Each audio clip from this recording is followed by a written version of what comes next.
Welcome to the Italian Wine Podcast. I'm Rebecca Lawrence and this is Voices. In this set of interviews, I will be focusing on issues of inclusion, diversity and allyship through intimate conversations with wine industry professionals from all over the globe. If you enjoy listening, please consider donating through ItalianWinePodcast.com. Any amount helps us cover equipment, production and publication costs, and remember to subscribe and rate our show wherever you tune in.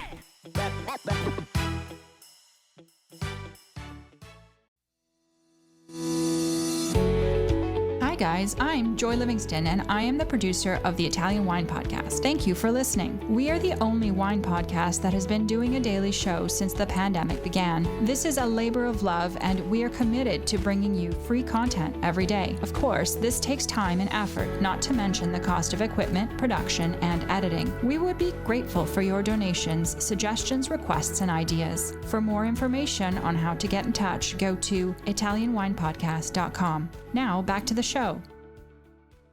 Welcome to the Italian Wine Podcast. This is the Voices series with me, Rebecca Lawrence. This week, I'm thrilled to be joined by wine professional Océane Jun Li. Welcome to the podcast, Océane. Thank you. Nice to meet you. So I like to start most of these conversations asking my guest to introduce themselves to our listeners. Maybe you can tell us a little bit about who you are and how you came to be in the world of wine. Hello, everybody. My name is Océane Li. I'm from Paris, France. I'm a wine importer and exporter. I entered the wine world because when I was in university in Paris, we had a wine tasting class. At that time, we tasted a lot of wine, and I found it's very interesting and it is amazing. Literally, so when I started my own company, I chose to be in the wine industry. Wow. So you're based in France. I believe you're in Paris, a country where there is a very strong wine culture. And I feel like there is a lot of competition between France and Italy. So how did you fall in love with Italian wine? Time can be traced back to 2008.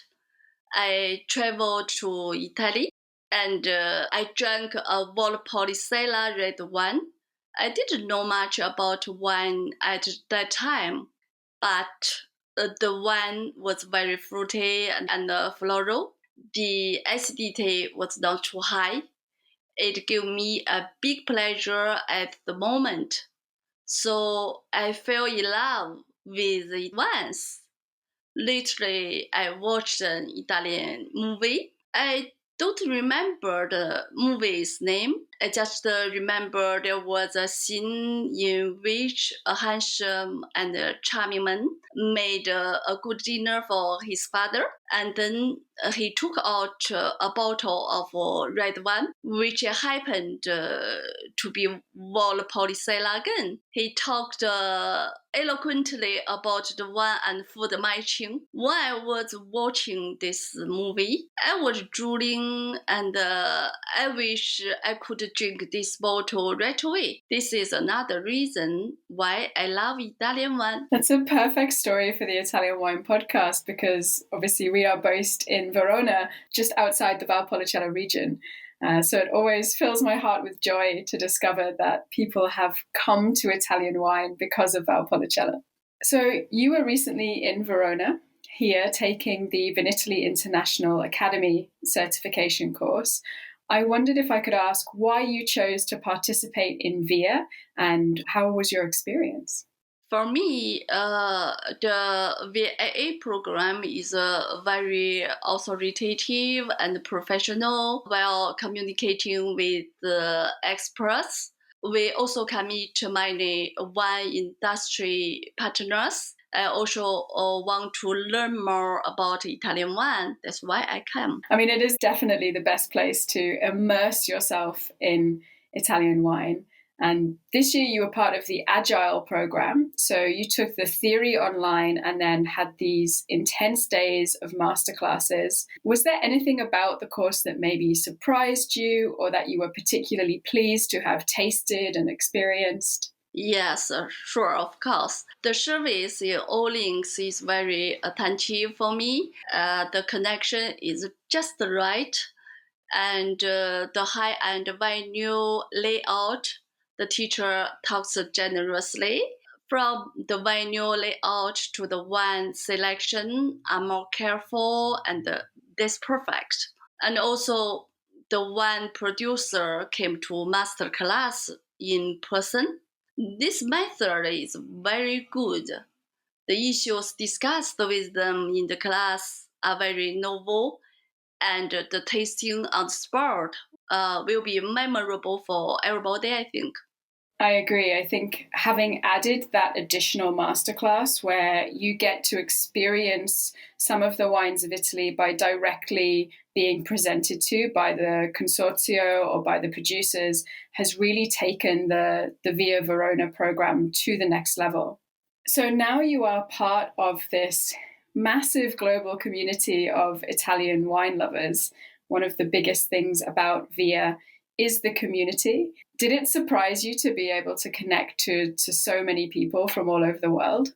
Yes, it's surprised me, and it's very interesting. I enjoy it. Hey guys, this is a brief intermission to give a shout out to our new sponsor, Ferro Wine, the largest wine store in Italy since 1920. We are delighted to have them on board and thank them for their generous support and our new t-shirts. Find out more on ItalianWinePodcast.com. Now back to the show. So I want to talk a little bit about obviously what you are doing in wine because you have your own company. You are the president of Rosebayla International, an importer based in France. So how did you start the company? Where did the idea come from? Yeah, just like I talked at the beginning, because France is very popular, reputed for the wine products.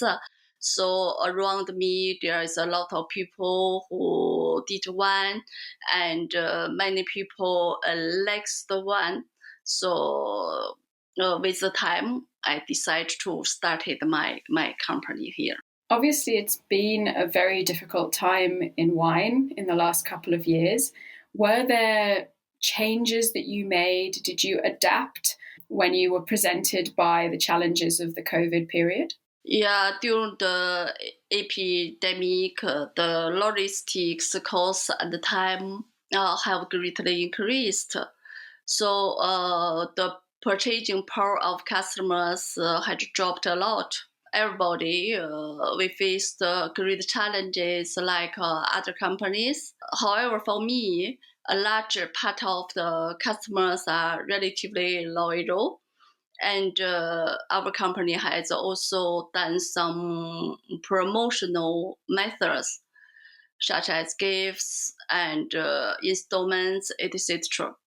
Moreover, the French government has also provided large subsidies to enterprises and employees, so it is very helpful tool. Since we have you on the podcast today and you are based in France and obviously are very experienced in the wine scene there, I wondered if you could talk a little bit about the Italian wine scene in France. Do you see many Italian wines? Is this something that is beginning to emerge, or is there still very much this focus on French wines and drinking local?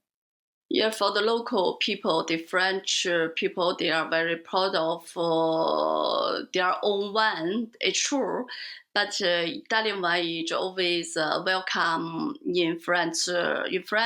The people like it because it's got different styles on tasting, and also we have much choice the French one, because as you know, in French we have 10 appellation and several famous grapes cepage. And in Italy, we got more than 2,000 grapes to choice, and more than about 20 appellations. So it's enjoy to discover it for everybody, I think, who loves the wine.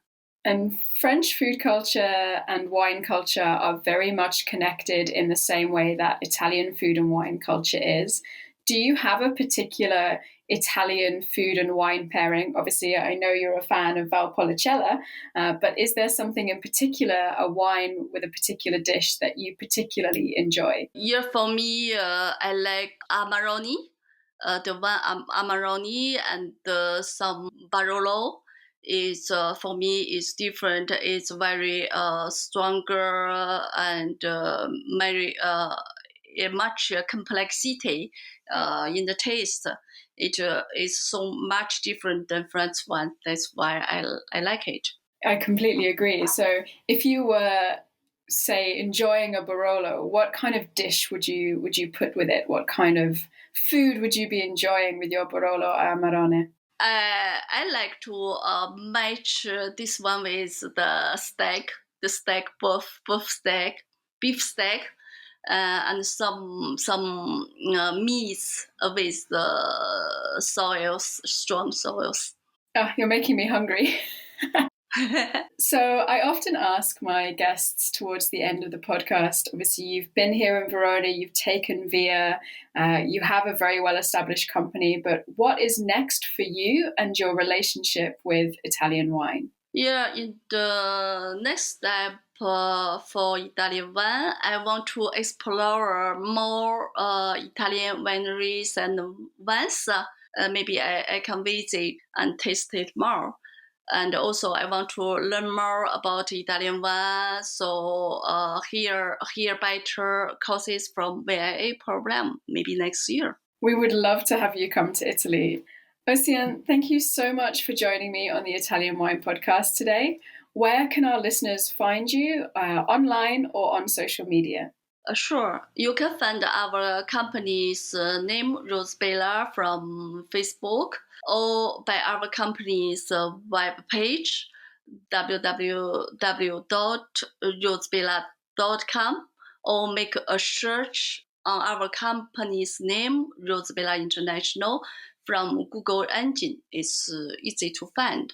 So I recommend all of our listeners to go and search Rosebayla out, see what amazing work Océane is doing. Thank you everyone for listening. Don't forget to follow us on social media, subscribe and donate on the website to make sure we can keep these great conversations flowing. Océane, thank you so much. Thank you. See you.